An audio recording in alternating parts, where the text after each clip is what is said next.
Hello mga kasim like-minded, kamusta kayong lahat? At maligayang bagong taon po muna sa inyo. Hindi ako nakapagbati sa inyo nung New Year at also Christmas last year. Kasi yung mga video na in-upload ko ay mga na-record ko na yun eh. Yung sa isang araw lang. Pero yun na nga, bago natin umpisa ng ating next topic, mag-share muli ako sa inyo ng aking mga notes. So, ito siya.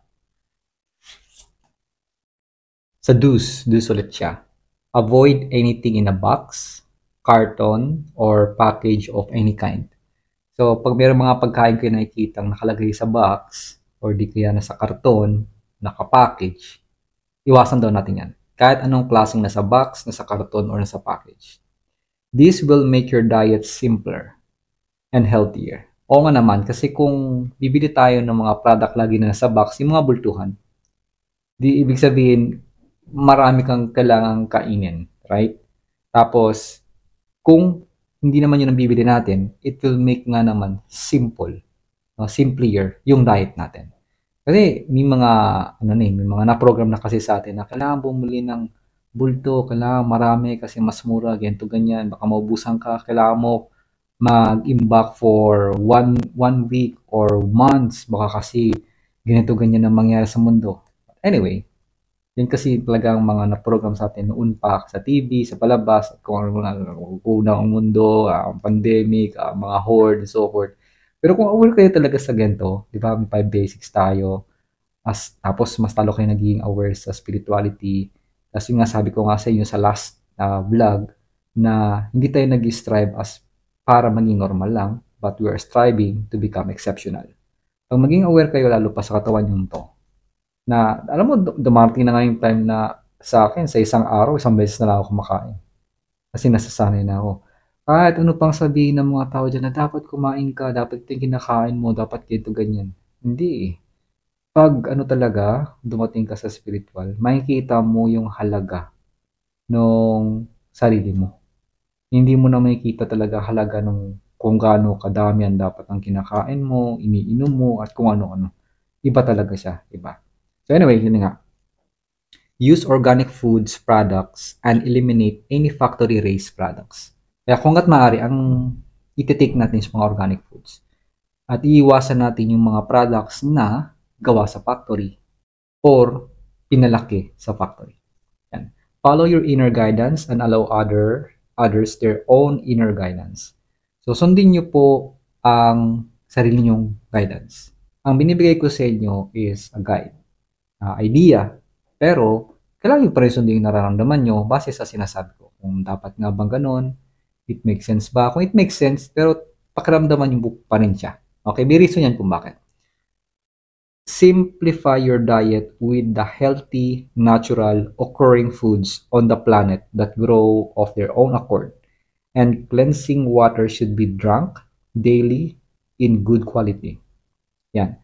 So, kung maaari, simple lang ating diet. Yung the way kung paano tayo kumain, at yung mga kinakain natin ay supposed to be natural. Yung natural na lumalaki ng kusa, hindi yung lalagyan ng mga pataba, pampabilis ng tubo, o pampabilis ng bunga, o pampabilis ng paglaki, o di kaya nilalagyan ng mga spray o pesticides para lang mapatay yung mga kung ano-anong mga insekto nandun na kumakain sa gulay nila. Well, hindi kasi talaga siya okay actually. So, pero yung kasing natural talaga na nangyayari sa pagtatanim, hindi maiiwasan yun, pero it's a natural thing. Iba pa rin pag kumain tayo ng natural lang. Yan. Don'ts. Do not lecture others. Ito yun, kaya sinabi ko kanina na follow your inner guidance. Nakalagay dito sa don'ts. Do not lecture others. They must come to this on their own, or the lessons and the journey will not be theirs. So, yun pala yun. Kaya noon pa, pag ako ay nagbabahagi ng mga impormasyon, nag-declare talaga ako sa sarili ko na hindi ako mamimilit. I will always gonna give you 2 options. Either yes or no. It's up to you. Lahat na bibigay ko sa iyo is just suggestion and based on my real life experience. Kasi nga, ito yung pinakasagot. You must come to this on your own.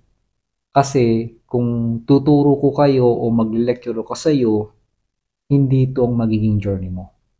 Hanggat hindi mo to pipiliin, ito talaga ang gagawin mo, hindi ito magiging journey mo. Alright? Note, ninoto ko dito, you will die young and in pain if you keep eating the crap that is portrayed as food in your culture. You will pay the price of which you are currently not aware in the loss of joy, health, and of course, the pursuit of bliss that is underlying all of our teachings. So, again, it is up to you always. Kasi kung hindi mo to pipiliin, it's not gonna be your journey. Dito kayo ngayon nakikinig, pero acknowledge nyo lang, not necessarily na gawin nyo agad. Try to ask and feel yourself kung anong masasabi mo dito, kung anong mararamdaman mo after mo pakinggan ng mga ito. Okay? Sabi pa dito, a little hunger several times through the day is a good thing. Ayan. Bago ko tumabasa before, meron kasi ako pinapanood sa YouTube, si Sadhguru o term nila ay Satguru na nasa YouTube. Mapapanood nyo rin yan siya. Una, nung napakinggan ko siya, nung nag-speak siya sa mga, alam ko, isang event yun na puro kababaihan nandun.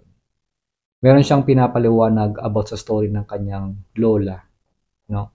Na pumupunta, na itong lola na to sinasabihan ng mga tao doon sa lugar niya na parang crazy. Pero itong lola niya ay yung babaeng mahilig tumawa at halakhak ng halakhak. Ganun. And then yung lola niya to, pumunta doon sa temple, nakita niya walang umuupo na kung sino. Ang ginawa niya, siya umuupo doon na parang, kapag siyang nandun, parang Diyos ba, parang gano'n. Ngayon, itong si Sadhguru nung maliit pa siya, pumupunta siya doon. And then, inaapak-apakan niya daw yung mga ants at kung ano-ano mga insekto doon. Bata pa siya eh. Itong lola naman niya, binibigyan ng pagkain yung lola niya doon sa temple na yon. And then, hindi niya daw maintindihan kasi minsan tumatawa, tapos biglang iiyak, ganun. At pag binigyan siya ng pagkain, hindi siya unang kakain, ibibigay niya muna sa mga insekto. Ganun, hindi niya daw maintindihan yun. And then, yung lola niya na ito, sinabihan na siya ng anak niya na, kumain ka ng maigi. Kailangan maayos ang pagkain mo. Sinabihan din siya ng mga kaibigan niya, o ng mga professional, o ng mga doktor, o kung sino-sino man, na dapat itong kainin mo. Kulang ka sa nutrisyon, dapat ganyan, dapat ganito. Pero alam niyo kung ano nangyari? Namatay na lahat na nagsabi sa kanyang lola, ang lola niya buhay pa rin. That's the point. Nagulat ako. Oo nga no, it makes sense. Bakit nga ba? Anong difference nung lola niya na yun? Doon sa mga taong laging nagsasabi na you have to be healthy, you have to be eat this, like that. Mga ganong impormasyon. No? And then, sabi ni Sadhguru, siya ay kumakain once a day, every 4 o'clock ng hapon. And then, sinuggest niya rin na kung ikaw ay kakain, kung hanggat maaari, ano ba, pag kumain ka ngayon, anong oras na? Dito is 1:58 ng hapon. Make sure 8 hours bago ka kumain ulit. 8 hours later.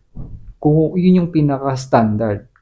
Kung hindi kaya, at least 4 hours minimum sa kumain ulit. Kasi yung digestion natin hindi ganun kabilis eh.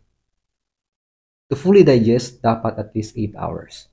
So, nung pinapractice ko yan, nung nasa Pilipinas pa kami, hindi siya naging madali. But, lalo na yung once a day lang, ay grabe yun na talagang lumalaban yung ego ko noon eh, that time eh. Pero nagawa, nakaya. At meron pa siyang isang story na hindi ko makalimutan. Na kasi meron siyang mga ashram or sabihin natin, yung sarili niya parang temple sa India. Ngayon, may mga taong pumupunta doon para matuto ng yoga and so forth. Sila kasi is parang every morning meron silang speech something and may mga activities silang ginagawa doon. Yan. Meron daw ewan ko kung taga-US yata yun, pumunta doon. Ngayon, nag-i-speak. And then, itong taong to sabi niya, kailangan ko nang uminom ng gamot bago mag 10 o'clock. Ganyan. Sabi ni Sadhguru, no, hindi mo kailangan uminom, huwag ka mag-alala. Hindi kailangan ko na kasing uminom ng gamot kasi ito yung, kumbaga ganun nga ba, na may nagpupo sa taong yun na uminom ng gamot. Pero sabi siguro, huwag kang mag-alala. Tignan mo, hindi ka mamamatay. Nakutunan ko na pa, ay oo nga no. It makes sense eh, yung talagang yung ego mo, Yung isipan mo lang lagi magsasabi sa'yo base sa nakasanayan mo kasi poprotektahan ka talaga ng ego mo. Talagang sasabihan kayo na dapat ganito, dapat ganyan, gumala ka, ay matakot ka, ay naku, dapat gawin mo 'to, yun. So doon sa temple niya, talagang mabi-break yung habit kasi iba't iba ang ginagawa nila. Anyway, yun nga yung part na 'to na a little hunger several times through the day is a good thing. At ang sabi dito, do not suffer and say, "Oh, I am starving," but observe that the body is asking for food and ask it what good food it would like. Kung ikaw ay nagugutom na, wag mong sabihin lang na, "Ay, gutom na talaga kasi ako eh." Yung ganon. Mas maganda ang gawin mo ay itanong mo yung sarili mo kung anong klaseng pagkain ang gusto mo. Kapag ang mensahe daw, if its message is desperate and of poor quality, kapag yung sinasabi ng katawan mo na kumain ka kagad ng biscuit, kumain ka kagad ng matatamis, kumain ka na ng mga madalian lang, kailangan kakain ka kagad ng kahit ano lang, ng poor quality, ang mas maganda pag yun yung sagot ng katawan mo ay ipikit mo yung mata mo, close your eyes, mag-meditate ka for a few moments and mag-ask ka ng assistance sa spirit mo to get the willingness to make a sound choice. Yung makapagbigay yung spirit mo o yung soul mo nung sagot base sa kung ano ba ang mas maganda na dapat na kainin mo para makapili ka ng maganda. Ayan. Rather than nga na leaping for the bread or sweet that the simple body may indeed want. Kaysa daw na tumalon ka na lang bigla at kumain ka na lang ng tinapay dyan or di kayo ng mga matatamis na kung saan yun lang yung pinakasimple na kailangan ng katawan. No? So, actually ito before, bago ko ito mabasa, ginagawa ko na pala siya back then, nung nag-uumpisa ako. Kasi, may kailangan talaga akong baguhin sa katawan ko kasi kung ano nung pinasok ko mga chemical dito sa katawan ko. And then, may mga sinasabi pa ako sa sarili ko na alam ko, mind over matter lang to eh. Nung time na ako gutom na gutom, sabi ko, gusto nanglalaway na ako noon eh. Maramdaman mo kasi pag nagugutom ka, may parang nararamdaman ka dito sa lalamunan mo na kailangan kumain na ng ganito. Yung naalala mo, tapos may naalala kang klaseng mga pagkain, yung lasa niya, yung sinasabing nagkikrave ka. Ayan, sabi ko mind over matter lang to eh. Ngayon, ang ginawa ko, alam ko nag-meditate ako eh. Hindi ko alam na ganito instruction. Parang kusa ko lang ginawa, pumikit ako, inhale exhale ako, alam ko hindi ka gutom. Sinasabihan ko sa sarili ko, alam ko hindi ka talaga gutom eh. May mga times kasi na nakala mo gutom ka but actually you're not. Ito lang talaga. Nagkikrave lang yung chemical dito na kailangan kumain ka. May dumikit. Kasi pag ikaw ay nakakain ng isang food na full of chemicals, kasi may mga food enhancers yan. Yung food enhancers, pag nakain mo, pumasok dito sa katawan mo. Ngayon, pag inabot ng ilang weeks, yun yung goal eh. Makakain ka ng food enhancers. Pag kumain ka nun, at hindi ka na kumain ulit, may tendency na sasakit ang ulo mo, hindi ka mapakali, yung parang nagkakasakit ka hanggat hindi mo ulit nakakain yun. Yan.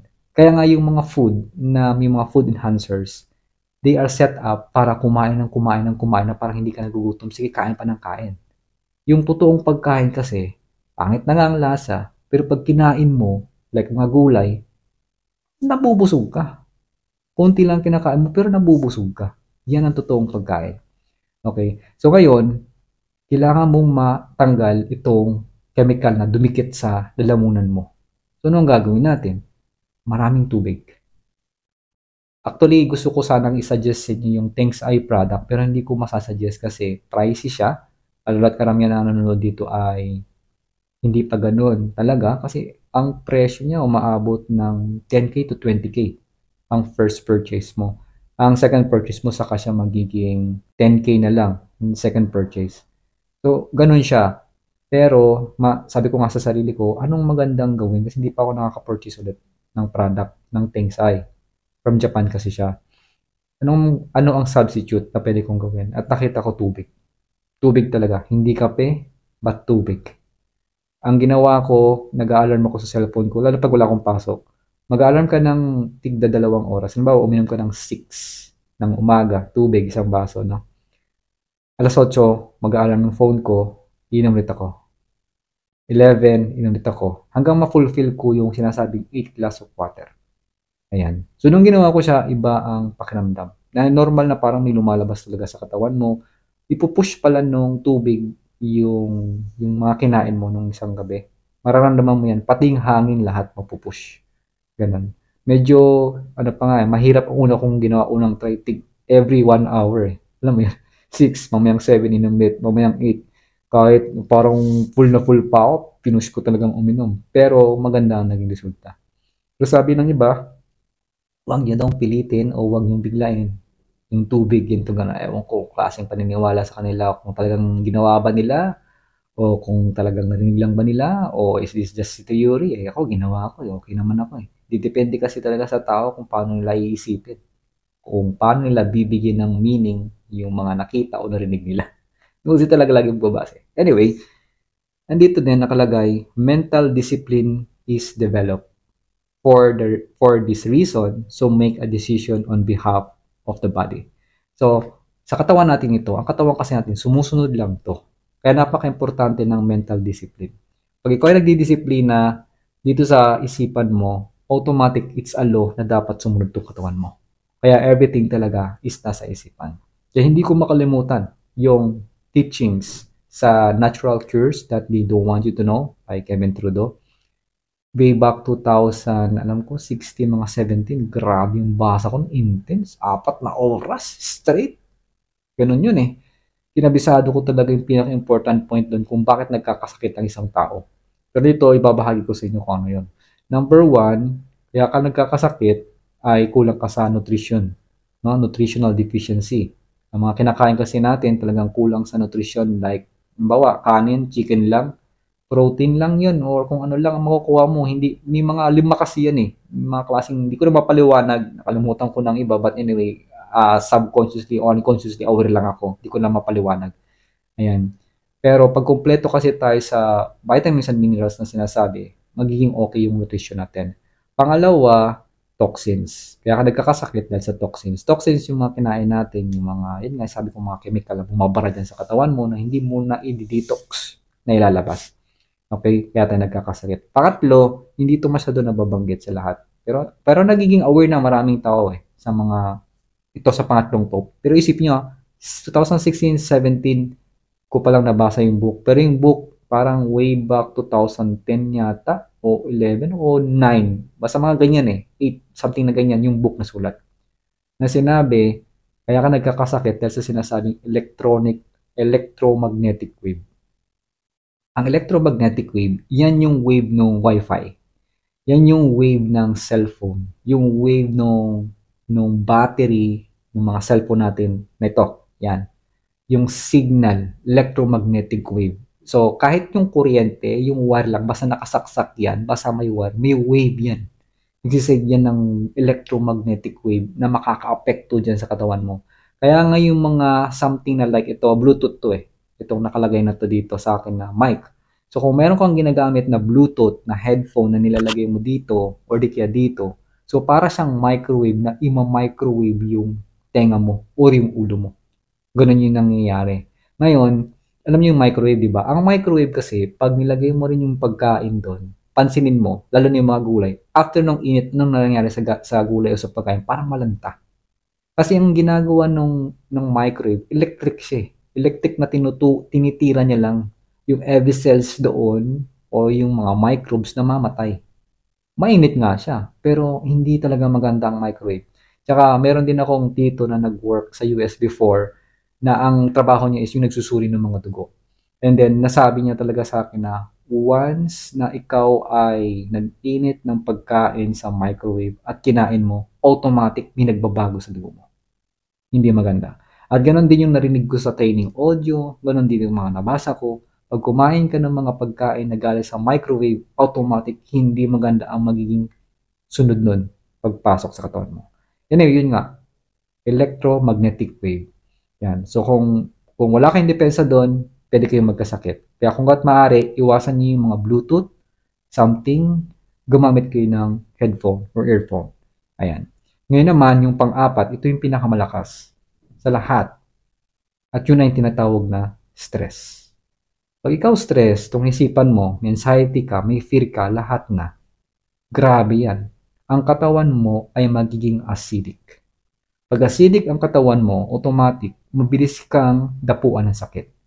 Pero kapag ang katawan mo ay nasa pH, maganda ang pH ng katawan mo, hindi ka halos tinatabla ng sakit. O kung magkasakit ka man, siguro mga ilang oras lang magaling ka na or few days magaling ka na. Hindi mo na kailangan ng mga gamot pa. Ganyan. Ngayon, uulitin ko yung apat, no? Number one, nutritional deficiency. Sabihin natin, nagtitake ka rin ng magandang mga supplements, kompleto ka. Okay. Pangalawa, toxins. Sabihin natin, nagdi-detox ka rin. Kompleto ka sa detox mo and everything sa katawan mo. Ganyan, lalabas mo. Ganyan. Pangatlo, mayroon kang electromagnetic chaos eliminator. Meron ako niyan, ito. Everyday ko siyang suot talaga. Ito to. Ito. Ayan. Electromagnetic chaos eliminator to. Hindi to anting-anting. Ang tawag dito, electromagnetic chaos eliminator. Nabili ko to sa sa Lazada yata o sa Shopee, something ganun eh. Ngayon, paano mo malalaman na effective to? Ganito. Pag kayo ay tumawag sa phone, gamit nyo lang yung SIM card nyo. Huwag yung data, yung internet, huwag yun. Dapat cellphone. Na yung gamit yung load, yung only call, mga ganun. Pag nilagay nyo yung cellphone nyo sa tenga nyo at may kausap kayo, napapansin nyo ba umiinit ng tenga nyo, namumula? Hindi ko alam kung napansin nyo. Ako pansin ko yun, dati pa. Namumula, umiinit. Dito, lahat to, namumula. Ngayon, akala ko yun, battery lang. Nandun din sa yun sa book na Natural First. Na akala mo, battery yan na umiinit. Ngayon, hindi pala. It's because of electromagnetic wave. Na sinesend at nag-receive yung wave ng signal. Kaya siya para siyang microwave, microwave yung tenga mo. Ngayon, ang ginawa ko noon, nung bumili ako nito, try ko nga isalpak sa cellphone ko, ginanon ko siya. Tapos, tumatawag ko ng ganun. And then, napansin ko, yung phone hindi umiinit. Kasi yung tenga ko hindi rin umiinit. Sabi ko, ay, effective nga. Totoo pala talaga. Ayun. So, umpisa nun, bumili na ako ng ganito. Suot ko siya araw-araw. Pag naliligo ko sa ako lang huba rin. Pag tulog ako, suot ko lang ito.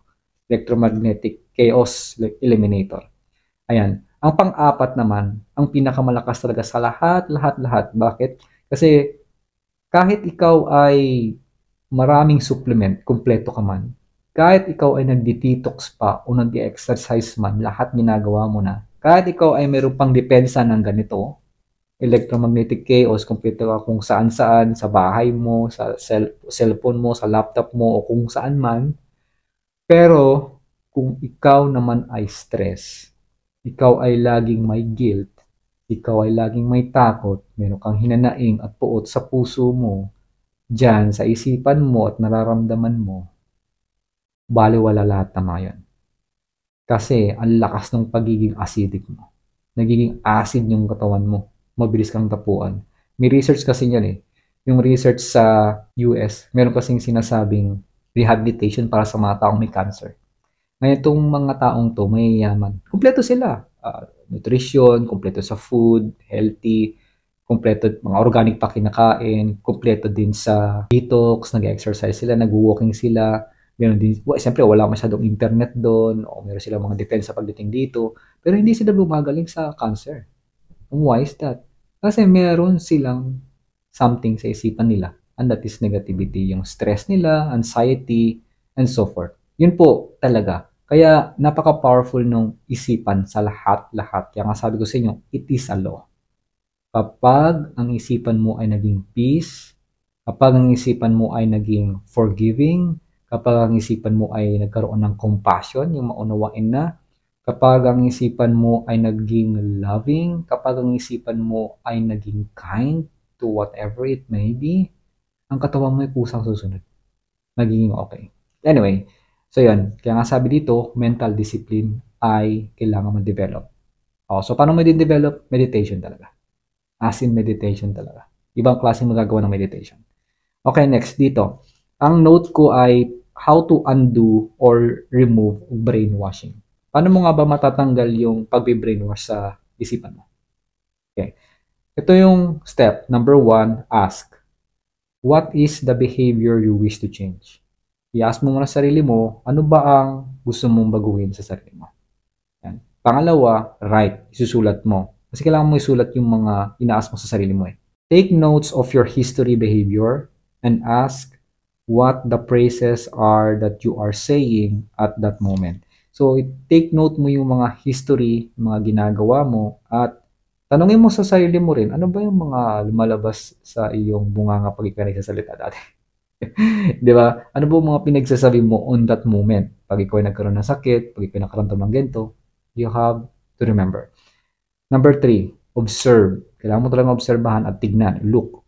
See that you are contributing to the problem. Yourself through your unconscious prayers and mantras. No? Marami mga tao nagsasabi na kailangan magkaroon ka ng mantra, ganito ganon, mga prayer mo. However, kailangan mo mag-observe at tignan na maigi. Baka mamaya, akala mo yung mantra mo o yung sinasabi mo ay nakakatulong sa'yo, pero yung pala, nagdadagdag pa sa problema. Mantra kasi is yung paulit-ulit na sinasabi mo. Rinig natin yung mantra is more on good stuff. I am good, I'm feeling good, I'm happy, ganyan. However, ano yung mas laging lumalabas talaga sa bunganga mo unconsciously, nang hindi mo napapansin. Lalo na ako kasi personally, I've experienced nung ako ay nagkasakit talaga. Pinansin ko talaga kasi, grabe, ang daming lumalabas sa isipan ko na kung ano-ano. Sabi ko, the best, ay grabe, ganito pala to katindi. Hindi mo siya mapigilan, lahat na ng pangit na iisip niya. Ganun kabilis ang isipan ko. Naglabasan, napansin ko siya nagkakasakit ako. Yun. Kaya, iba ang mental discipline na gagawin mo sa sarili mo. Try nyo, subukan. Pag kayo nagkasakit lang, pag inuubo kayo, meron kayong hindi magandang nararamdaman sa katawan nyo, hindi kayo mapakali, tignan nyo yung isip nyo kung anong sinasabi. Pantayan nyo siya. Abangan nyo. Yun. Saka nyo masasabing totoong sinasabi ko kung nagawa nyo itong sinasabi ko nga sa inyo. Abangan nyo at bantayan nyo. Okay? And number 4, decide. Take the power that is yours back from the past. Back from whoever or whatever thought you in this terrible way of dealing with the issue. So yun, kailangan mong mag-decide. Ibig sabihin, kailangan mong i-take yung power back sa sarili mo, yung kakayanan mo, kasi hindi mo alam kung saan mo galing o kung kanino mo napulot yung mga naturo sa'yo hanggang ngayon. Diba nga, what is your willingness to learn and accept to change sa mga nakaraan mo at para ma-deal mo tong issue na to. Okay? So yan, ulitin ko yung how to undo and remove your brainwashing. Number 1, you have to ask. Pangalawa, kailangan mong i-write. Pangatlo, kailangan mong obserbahan at tignan talaga. Pang-apat, kailangan mong mag-decide. Okay? Okay, next, do's. Do with joy that finally you are getting to the root of the issue. So pag ginagawa mo ang ganitong bagay, make sure na instead na nakikita mo yung problema o yung issue o yung challenge, but mas maging masaya ka pa na, uy, palapit na ako, nalalaman ko na kung anong root cause ng nangyayari sa akin. Yun pala yun. Okay. Which is yun ang ginagawa ko lagi. Every time nangyayari something sa akin na hindi makaya-aya, halimbawa ito, meron akong alert, hindi ko alam kung ano to eh. Hindi siya kagat eh. Akala ko kinakagat ako ng mga kung ano-ano dito sa bahay namin o kahit, kasi nag-umpisa sa work eh. Hindi ko alam kung anong meron o may madumi ba. Pansin ko yung mga kasamaan ko walang ganito. Dito sa bahay, wala naman silang ganito. And then, akala ko naglinis ako, everything, nililigo ko, inayos ko naman. Pero, bumabalik. Sabi ko, ano kaya to? Hanggang sa na-realize ko, nanggaling sa loob ng katawan ko. And then, i-backtrack ko, ano ba laging kinakain ko? Ano bang ginagawa ko palagi? Ano kaya ang mensahe nito sa akin? Ng katawan kong to? Ano ang gusto niyang fokusan ko para masolusyonan ko to? Yan. So, hanggang sa unti-unti ko na talaga siyang naiintindihan kung bakit. Tinitignan ko na rin, mas tao kung naging aware pa sa kinakain ko kasi nung mga nakarang araw, ang puro kinakain ko kasi puro peanuts. Puro mani. Mixed nuts, wala talagang laman ng tiyan ko. Puro ganun lang sa buong araw. Isang bulto-bulto pa akong kumain. Ganon. And then sabi ko, sige, try ko tanggalin mo na to. And ang ginawa ko ngayon, pinalitan ko ng salad lang, yung talagang green leafy vegetables. Tapos, yung dressing ko ay yung virgin coconut oil and suka. Tapos, mayroong sibuyas at kamatis. Yun yung kinakain ko ngayon. And banana. Ayan. So, yan yung kinakain. Just more water. Yun yung ginagawa ko. Kahit nagaganto kasi ako, dun sa work ko kasi, may tendency na titempt pa rin ako. Inaamin ko, I'm not perfect. May temp pa rin na napapakain ako ng pudjut-pudjut ng food doon sa pinag-workan ko. Like yung jerk chicken, yung maanghang. Kahit aware ako kung ano yung mga chemicals na nilalagay doon. No, sabihin ko sa inyo, I'm not perfect. No, na sinasabi kong nagagawa ko lahat. Pero I have a discipline that I'm aware. I am aware. Yung discipline naman sa sasabihin ng discipline. Pero sabi ko nga sa inyo, not necessary na kailangan makalimutan mo agad lahat. Kasi pag pinuwersa ko ng todo-todo tong sarili ko na wag gawin yung mga ganito ganon, well, masisira lang ulit ang lahat at mawawala ang process. Ayan. So, inoobserbahan ko na siguro hindi ko alam kung dahil din sa pagkain ng kinakain ko o may something lang akong nasobrahan sa katawan ko, I don't know. Kasi yung explanation dyan ay yung katawan natin ay merong immune system. Pero pag kain ka ng kain ng something na may tolerance yan eh. Yung parang linya na ganito. Halimbawa ito, no? Ito yung linya mo para sa allergy. Ayan. Ngayon, pagkain ka ng kain, tapos na-reach niya yung linyang to, tapos lumagpas siya, that's the time na magkakaroon ka ng allergy. Hindi na kayang isuppress o ipigilan nung katawan mo yung allergy, kusa siyang lalabas. So kapag hindi yan bumaba, konting kain mo lang, sabi natin itlog, manok, or what, trigger agad siya. Yun. So ito ay dahil sa mga past experiences na nangyari natin, nagawa natin sa ating buhay. Pero kung ito yung mapapababa mo, mapapataas mo yung immune system mo, saka ka babalik. Kung kahit kumain ka nun, kaya niya ng pigilan at hindi lalabas yung allergy mo. Ito yung explanation sa akin ng isang Japanese na nakadiscover ng award-winning product nung Things Eye. Nung nagkita kami sa Taiwan. Sabi ko, ganun pala yung process ng nung allergy na sinasabi kaya nagkaka-allergy yung tao. And anyway, yan. So, next dito, don'ts ulit, no? Do not do this with hate or judgment. So, kung may mga ginagawa ka mga bagay na pagbabago sa buhay mo, o ito, yung binabagay ko sa inyo, huwag niyo siyang husgahan ng may galit. O sabi natin, huhusgahan mo yung mga ginagawa mo. Ano ba yan? Parang inusga mo yung sarili mo kasi ano ka eh. Tanga-tanga ka kasi. Dati pa lang eh. Dapat dati pa lang. Dapat dati alam mo na to. Dapat na-search mo na. Ano ba yan? Ano, nagsisisi ka na ba ngayon? No. You don't have to hate yourself or sabihin nating huhusgahan mo yung sarili mo o yung mga bagay-bagay na ginagawa mo. Pati na sa iba. No? Kasi tayo, ang akala natin, yung panghuhusga is base lang sa sinasabi natin sa isang tao. No? Nagulat ako na ang panghuhusga rin ay kapag wala kang sinasabi sa ibang tao.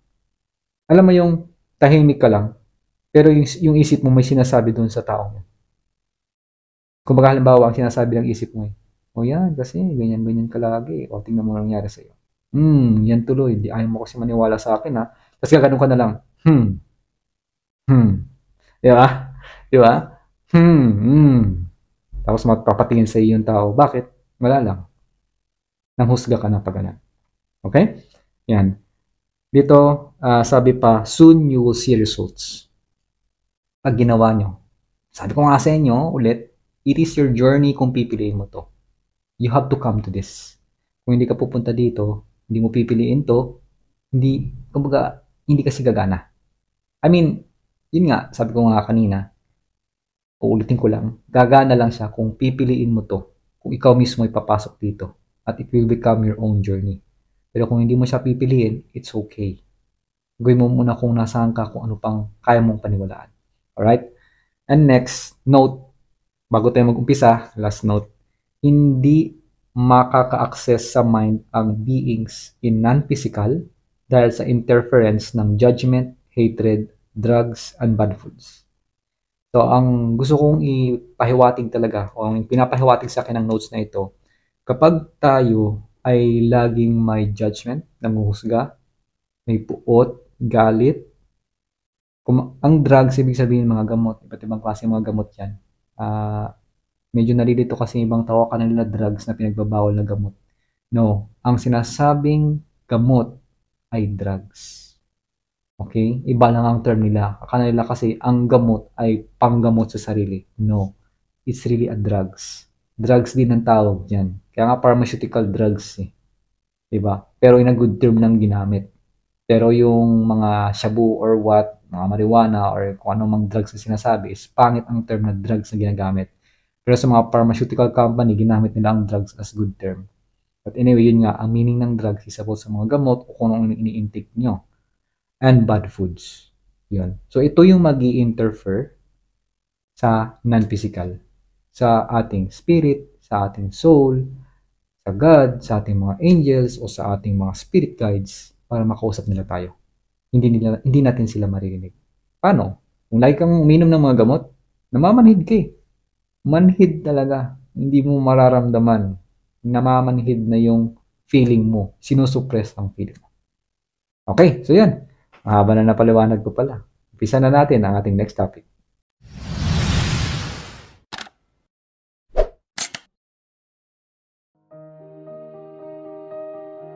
Hello everyone, once again. My name is Rudy Claserna at maraming salamat muli dahil nandito pa kayo or nandito pa rin kayo. At syempre nagpapasalamat ako kasi nag-subscribe kayo dito sa aking YouTube channel. At yun na nga, ang pag-uusapan muli natin ngayon is yung kasunod na topic, no, about sa Jesus, my autobiography.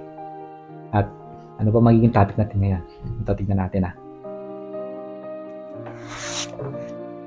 So last time, tapos na tayo sa understand the myths of sacrifice and suffering. Ang next topic nga natin is tungkol na sa the fourth town. Ito, ba? Ito yung next topic natin, the fourth town. Ayan. So ganun ulit, babasahin ko and then ipapaliwanag ko. Right?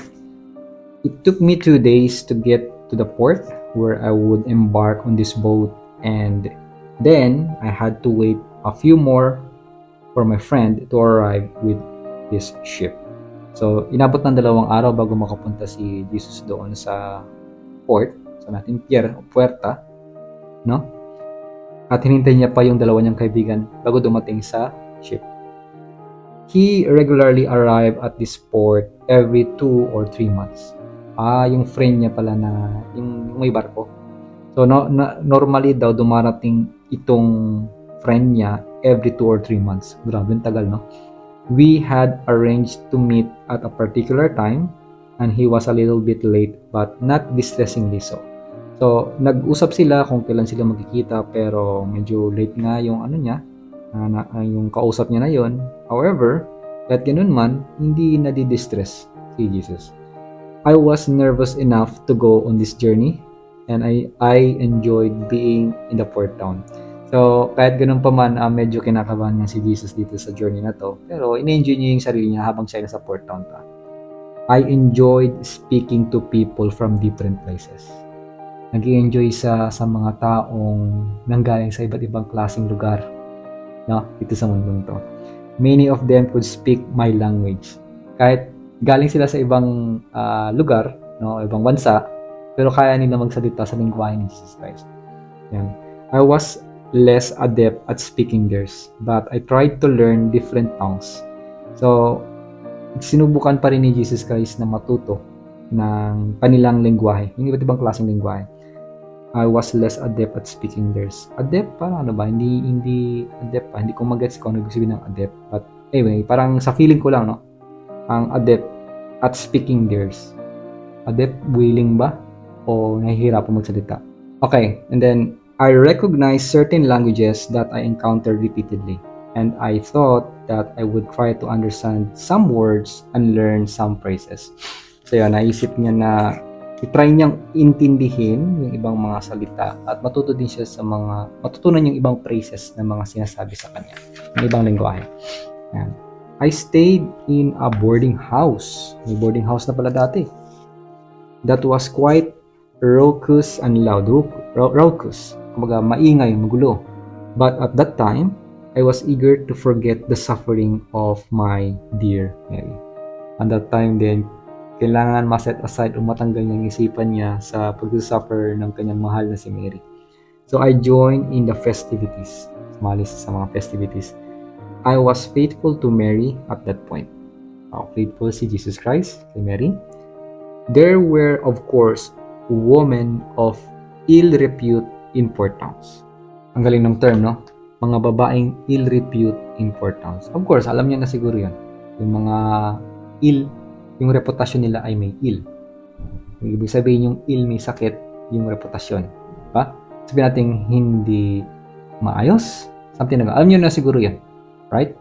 Ngayon, and I talk to them. For there was no judgment of this woman in my mind. Yun yung maganda kay Jesus Christ. Kinausap niya pa rin at wala siyang panghuhusga kung anong mga klaseng babae ang kanyang nakikita. O may ill repute man sila, hindi man sila delikadosa o edukado or what. I knew that they were put upon by society. Alam niya, Jesus Christ, na nilagay siya ng society. Nilagay yung mga babaeng ito sa society nito. That many of them had no choice. Na kung saan ang mga babae ay walang choice, kundi gawin yung mga ganun. And I had an understanding of this conditioning. Na-aware din si Jesus Christ na sa mga ganitong klaseng tao ay merong conditioning na nangyayari. I had been studying it for many years. This idea that beings behave badly because they have no choice.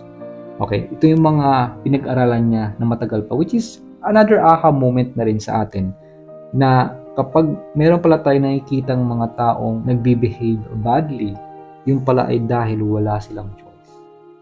Okay?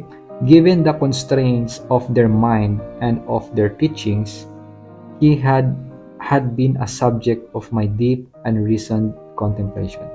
So sabi dito, given the constraints of their mind and of their teachings, yung pagbibigay ng constraint, yung parang pagpipigil sa kanilang isipan at yung mga naturo sa kanila, ito yung mga naging subject na kung saan malalim na subject at reason na kailangan niya ma-contemplate.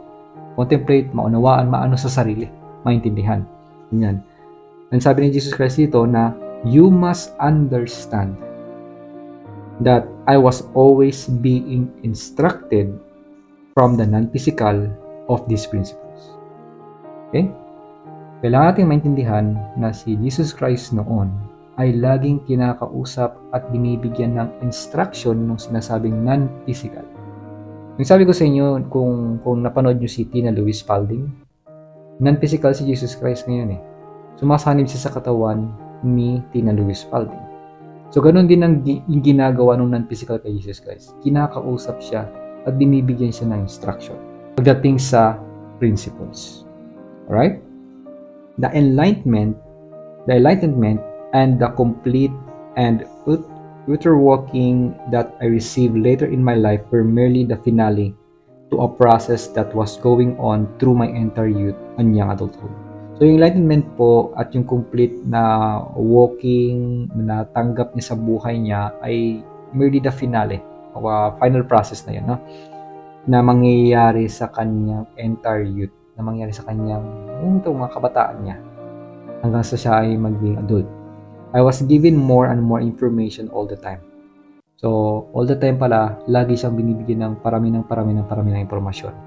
Much as this channel is giving information all the time. Kumbaga itong channel na to, ginagawa nila ay lagi nagbibigay ng information talaga sa Jesus Christ. Ang ganda nga nung ng podcast. Try nyo po pakinggan. Araw-araw yung pinapakinggan ko, wala na kayo pinapakinggan. Pag natapos ko, ulit na naman ako sa una. Sige, mandulo ulit. Ulit na naman. Hindi ko na nga alam kung nakakailan na ako. Baka nakaka-100 audio na ako eh. Yan. Anyway, yun nga, all the time is shifting her consciousness and her ability to perceive the truth of each human she encounters. So yun, sinasabi dito ni Jesus Christ na itong channel na to na nagbibigay nga lagi ng mga information all the time is kailangan ma-shift yung consciousness ni Tina Louise Spalding kasi para magkaroon siya ng abilidad na ma-perceive, maunawaan at bigyan ng meaning yung katotohanan, lalo na marami siyang na-encounter na iba't ibang klase mga tao. Right? So, ganoon din tayo dito. Itong binabagay ko sa inyo ay information na kung saan tutulong sa atin para mag-shift ang consciousness natin, magkaroon tayo ng abilidad na ma-perceive at alam mo, perceive nga, di ba? Mabigyan ng meaning at understanding yung sinasabing katotohanan. Okay? So, doon po nagtatapos itong fourth round. ang magiging next subject or next topic naman natin sa susunod na week ay tungkol naman po dito. Remember, approach people in kindness. Uy, maganda to. Ito. Remember, approach people in kindness. Ayan. So once again, everyone, maraming salamat. At yun nga, pinanood nyo hanggang dito. Alam ko, maikli, pero malaman naman ang mga binabahagi natin. No? At naniniwala ako marami kayo tutunan ulit dito. Lalo na sa mga notes. Sa notes pa lang, sulit no? Ano pa kaya to? Ayan. So maraming salamat pong muli kasi dito kayo at ito sa bagong taon na to. Tatapusin natin to ha. Samahan nyo ako sa journey na to. Pero syempre, pag natapos to, may sunod pa to. Marami pa tayong ibabahagi para tayo layong lumakas, maging open. Grabe. Alam nyo, excited akong i-share sa inyo lahat ng mga natututunan ko kasi marami talaga nagbabago sa akin. Lalo na sa detachment. Talaga dito, sa book na to, A Course in Miracles, tsaka dito sa Making Love to God. Ay, grabe. Solid. Ito yung susunod ko yung Making Love to God. Dahil yan yung first ever channeling book ni Tina Louise Spalding. Na sinabi din ni Jesus Christ, first step, ito muna. Itong Making Love to God. Kung gusto kong basahin lahat ng book ni Tina Louise Spalding. Yan. May sunod pa yan actually. Bibilhin ko rin. Pero dito pa rin ako nakafocus. Inuulit-ulit ko lang siya. Yan. Saka ko bilhin yung next na book niya. At ito, nandito pa tayo sa journey, sa story ni Jesus Christ. Okay? So yun everyone. Once again, maraming salamat. Ingat kayo palagi. At kung wala pa akong na-upload na panibagong vlog, ulitin nyo lang muli, no? Lagi natin ulit-ulitin yung mga binabahagi kong vlog sa inyo para maging unconscious competent kayo. Hanggang maging automatic na kayo. Hanggang sa mag-gets nyo o pumasok o mag-sync talaga sa inyo. And also, sa mga subscribers ko dito na aware na kasi sinasabi mo 536 and so forth, after na in-upload ko to sa TikTok, may TikTok po pala ako, nagulat ako, nag-viral yung isa. Umabot na ng 80k plus yung view na pinaliwanag ko yung tungkol sa pinaliwanag ko yung personal experience ko pagdating sa The Strangest Secret ng Law of Attraction. Which is in-upload ko rin naman dito sa YouTube. Pero iba ang grabe yung TikTok. Ang daming tao pala doon. Nandun pala yung mga taong kasing like-minded natin. And kino-convert kong iba na pumunta dito para mas maging aware. Ito, mas maintindihan pa nila ang talagang pagkatao, ang love, ang kindness, ang self-awareness, ang forgiveness, at ang compassion. Ayan. Then, ulitin ko ulit. Maraming salamat. Ingat kayo dyan palagi. And God bless us all wherever we are. Thank you. Hilaga, timog, silangan at kanluran. Saan nga ba makikita yung sagot sa katanungan? May suntok ba yung tugtugan? Natumbok ba yung bumbunan? May